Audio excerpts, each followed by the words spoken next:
Recent గా వీళ్ళింటికి Google నుండి pin అయితే రావడం అయితే జరిగింది. అంటే మొన్న మనం అప్లై అనేది చేసుకున్నాం కదా, పిన్ అనేది మనం ఓపెన్ చేసుకొని పిన్ వెరిఫికేషన్ మళ్ళీ చేసుకోవాల్సి ఉంటుంది. లాస్ట్ కి బ్యాంక్ అకౌంట్ ఒకటి యాడ్ చేస్తే సరిపోతుంది. ఇక మనకు ప్రతి నెల మనకు యూట్యూబ్ నుంచి ఎంతో కొంత అమౌంట్ అనేది యాడ్ అవుతాయి. దీనికంటే ముందు మనం చేసుకోవాల్సింది ఏంటంటే ఫస్ట్ మానిటైజేషన్ కి మనం అప్లై చేసుకోవాలి, దాని తర్వాత ట్యాక్స్ అనేది సబ్మిట్ చేసుకోవాలి, తర్వాత ఐడి వెరిఫికేషన్ అనేది చేసుకోవాలి, దాని తర్వాత ఇప్పుడు పిన్ వెరిఫికేషన్ చేసుకోవాల్సి ఉంటుంది. ఓకేనా, టైం వేస్ట్ చేయకుండా పిన్ వెరిఫికేషన్ అనేది ఎలా చేసుకోవాలి అనేది ఈ యొక్క కంటెంట్ లో మీకు నేను చేసి మరి చూపిస్తాను, వచ్చేయండి. ఓకే, ముందు మీరు క్రోమ్ అన్నది ఓపెన్ చేసుకోండి.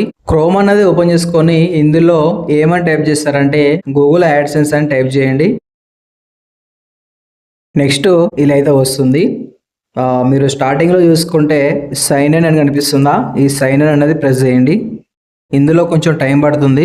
ఇక్కడ మన మొబైల్లో ఉన్న చాలా రకాల జీమెయిల్ ఐడీస్ అనేవి కనిపిస్తుంటాయి. మీరు ఫస్ట్ చూసుకోవాల్సింది ఏంటి అంటే మనం గూగుల్ అకౌంట్ యాడ్సెన్స్ అన్నది ఏ అకౌంట్ తో క్రియేట్ అనేది చేసామో చూసుకోవాలి.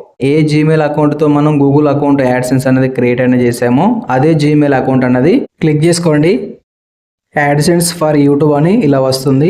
ఇందులో మనకు వచ్చిన ఇన్కమ్ కూడా కనిపిస్తుంది. అంటే డాలర్స్ అనేవి మనకు కనిపిస్తున్నాయి. మనం డైలీ కంటెంట్ అనేది యూట్యూబ్ లో చేస్తున్నాం కాబట్టి దానికి వచ్చిన ఇన్కమ్ అనేది కూడా ఇక్కడ యాడ్సెన్స్ లో కనిపిస్తుంటది. నెక్స్ట్ లెఫ్ట్ పైన 3 డాట్స్ ఉన్నాయా, ఈ 3 డాట్స్ అనేది ప్రెస్ చేయండి.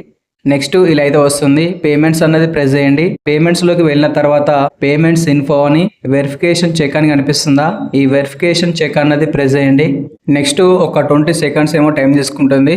తర్వాత ఇలా అయితే వస్తుంది. కొంచెం ఇలా కిందికి అయితే రండి.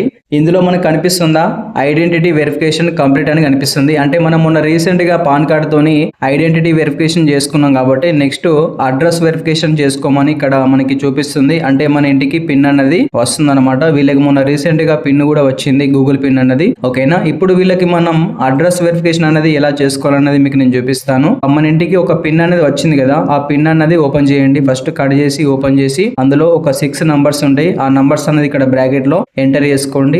బ్రాకెట్ లో నంబర్ అనేది ఎంటర్ చేసే ముందు ఒకసారి చూసుకోండి ఆ నెంబర్స్ అనేది కరెక్ట్ ఇస్తున్నారా లేదంటే మిస్టేక్ అనేది చేస్తున్నారా అనేది కొంచెం జాగ్రత్తగా నిదానంగా చూసుకొని ఓకేనా ఇక్కడ టైప్ చేసుకుంటే సరిపోతుంది. కానీ ఏమన్నా మీరు మిస్టేక్ అనేది చేశారనుకోండి మళ్ళీ ఫెయిల్ అవుతుంది. జాగ్రత్తగా చూసుకొని నిదానంగా 1 by 1 ఒక్కొక్క పిన్ అన్నది అంటే ఒక 6 నెంబర్స్ ఏమి ఉంటాయి అందులో, ఆ నెంబర్స్ అనేది ఇక్కడ వచ్చేసి కింద సబ్మిట్ మీద ప్రెస్ చేయండి. ప్రెస్ చేసిన వెంటనే మీకు ఆటోమేటిక్ గా అడ్రస్ వెరిఫికేషన్ కూడా అయిపోతుంది.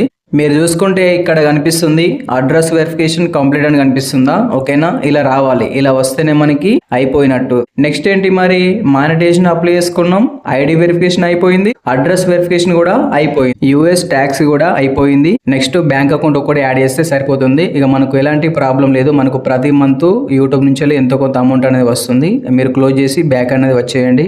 ఇలా మాత్రమే పిన్ వెరిఫికేషన్ అనేది చేసుకోవాల్సి ఉంటుంది. ఇలా చేస్తేనే మీకు ఎలాంటి ప్రాబ్లం అయితే ఉండదు. ఆ పిన్ అనేది ఓపెన్ చేసి అందులో ఎలా ఉందో సేమ్ అదే విధంగా మనం ఎంటర్ చేస్తేనే కన్ఫర్మ్ అవుతుంది, లేకుంటే ఫెయిల్ అనేది అవుతుంది. ఓకేనా, జాగ్రత్తగా ఇలా మీరు సబ్మిట్ అయితే చేసుకోండి. నెక్స్ట్ వీడియోలో యూట్యూబ్ ఛానల్ కి బ్యాంక్ అకౌంట్ ఎలా యాడ్ చేసుకోవాలో చూద్దాం.